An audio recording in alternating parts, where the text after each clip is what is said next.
What is going on, guys? It is Hakiii here, coming at you with a brand new video, and in today's video I'm going to be showing you guys how to make a more advanced thumbnail in Photoshop. So if you already know pretty much all the basics of Photoshop, this is going to be a more advanced tutorial for you. And also, if you guys do go on to enjoy this video, please make sure to leave a like and subscribe if you are new to the channel. And without any more wait, let's get into it. So what I have here is a graphics pack that I downloaded, and I'm going to be using it a bit for this thumbnail. But I'm just gonna go onto File, New, and then set the width to 1280 and the height to 720, then click enter. And then once we're here, we're gonna drag it down a little bit, and I'm just gonna randomly pick this one, so I'm just gonna drag it onto there.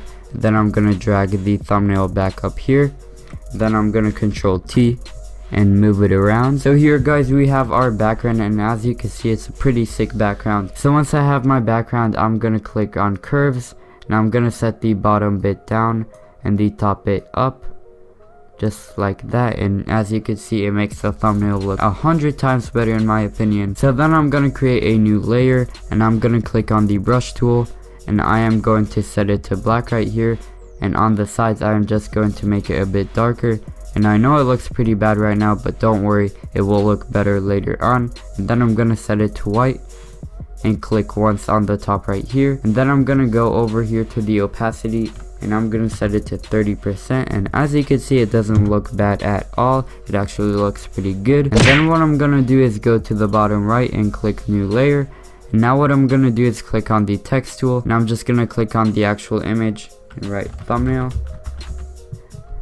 And then what I'm gonna do is right click on the layer, and then duplicate layer.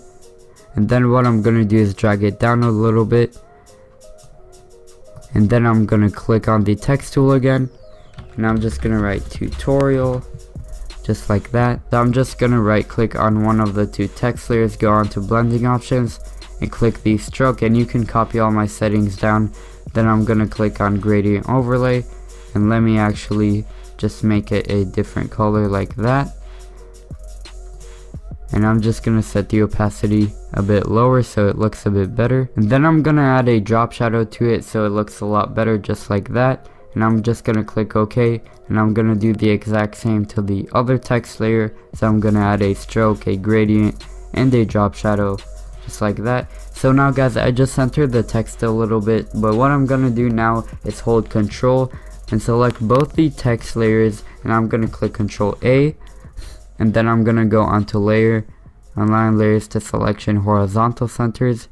And now the text is completely centered. Now that you have both of them selected, I'm just gonna click Control T, and I am just going to rotate it a little bit, just like that. So once you have this, what you're gonna wanna do is create another layer, and then click on the brush tool and set the color to about a nice little blue, just like that, and then click OK. And then what you're gonna want to do is cover the whole image with it, just like that. And let's put the layer under the actual text layers. And then what I'm gonna do is right here, you see it's on normal, you're gonna want to put it on overlay. And I'm just gonna set the opacity a bit down to 75, maybe even lower, maybe like 50. Yeah, that's pretty good. And now the final thing you could do is add some color correction, so I'm just gonna drag the actual thumbnail layer down. And as you can see here, there's a bunch of color correction you can pick from, so I'm just gonna randomly pick this one, and I'm just gonna drag it onto the actual thumbnail, just like that, and this one as well, and this third and final one right here. And as you can see, it looks pretty good. Now I'm just gonna drag it up here, and that is pretty much the thumbnail. And actually, to make it look a bit better, I'm just gonna set the opacity down to maybe 35. Yeah, that's pretty good. And now this is the finalized version of the thumbnail. As you can see, guys, there's a lot of more steps to it, and you could do a lot of cool things in Photoshop. But that is pretty much it for the video, guys. Hopefully you did enjoy. If you did, please make sure to leave a like and subscribe if you are new to the channel. My name's Hakiii. Peace!